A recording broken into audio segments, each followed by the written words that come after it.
Ang programang ito ay rated SPG. Striktong patnubay at gabay ng magulang ang kailangan. Maaaring may masiselang tema, lengguwahe, karahasan, sexual, horror o droga na hindi angkop sa mga bata. Merdit, nangungulila sa anak niya. Alamin natin. Welcome back sa aking channel, mga kaganapan sa Lilet Matias. Gumuho ang mundo ni Eira. Matapos nga niyang malaman na si Lilet ang totoong anak ni Merdit at siya ay ampun lang. Nalaman ni Eira na inampun siya ni Merdit kapalit ni Lilet dahil buong akala ni Merdit ay patay na si Lily na anak nila ni Ramir.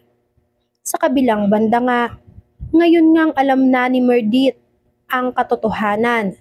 Pipilitin nito na mapalapit at makabawi sa anak niyang si Lilet. Pero masakit para sa kanya na kinalaban pala niya doon ang sarili niyang anak. Kaya labis-labis nga ang sakit na naramdaman ni Merdit. Dahil nung oras na nagmakaawa ito sa kanya, ay hindi niya ito pinagbigyan.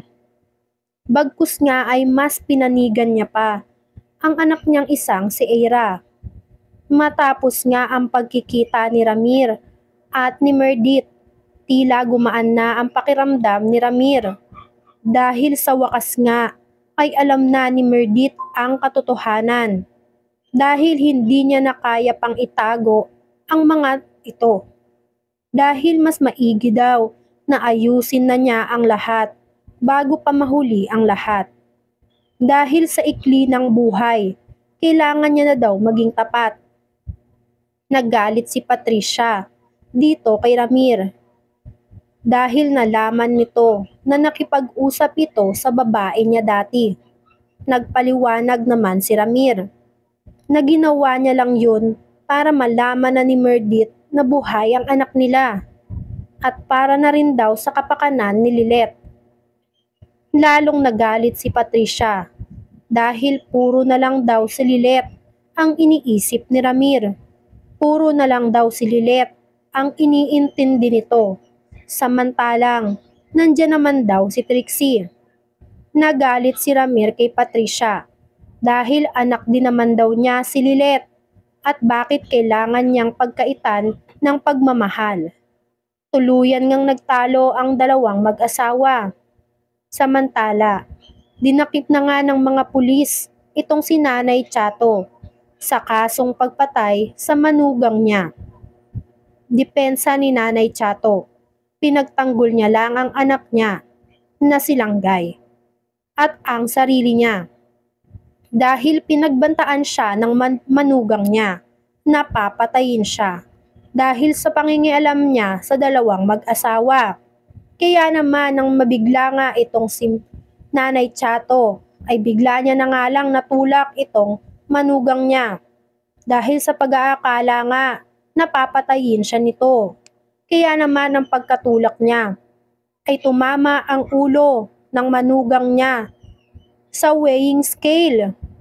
Dito nga ay nabagok ito at dumugo agad ang ulo. Kaya naman ang dalhin ito sa ospital ay dead on arrival na dahil nga sa nagawa nitong si Nanay Chato. Kaya naman ngayon ay maghaharap itong si Eira at itong si Lilet sa korte dahil si Eira ang haharap bilang attorney nitong si manugang ni Nanay Chato. Si Eira ang magtatanggol sa kabilang panig. Samantalang si Lilet naman ang papanig at magtatanggol dito kay Nanay Chato. Siya ang magtatanggol hanggat lumabas ang hatol ng korte. Kaya naman sinabihan siya ni Eira na brace yourself, Lilet, dahil magkakaalaman na kung sino sa atin ang magaling. Malalaman ng ibang tao na nagsisinungaling ka sa mga dinidepensahan mo at gusto mo lang manalo, kaya ka nagsisinungaling. Kaya naman sinabi nitong si Lilet na huwag ka ng marami pang sinasabi dahil hindi naman ako papatol sa'yo.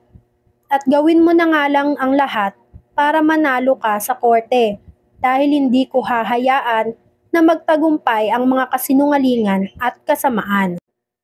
Matapos nga ang bangayan nitong si Eira at Lilet, si Trixie naman ang sumugod dito kay Lilet.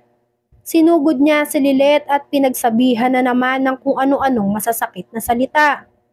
Sinabihan niya si Lilet na si Lilet ang may kasalanan kung bakit ang tingin ng mga tao sa kanya ay sinungaling.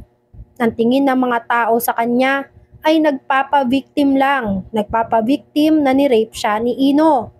Na ang totoo nga, totoo naman ang sinasabi nitong si Trixie, na ni-rape talaga siya ni Ino.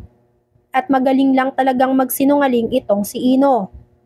Kaya naman hindi matanggap nitong si Trixie kung bakit nangyari ang mga bagay na yon at kung bakit hindi siya kinampihan ng sarili niyang kapatid kahit pa nga half-sister lang sila nito.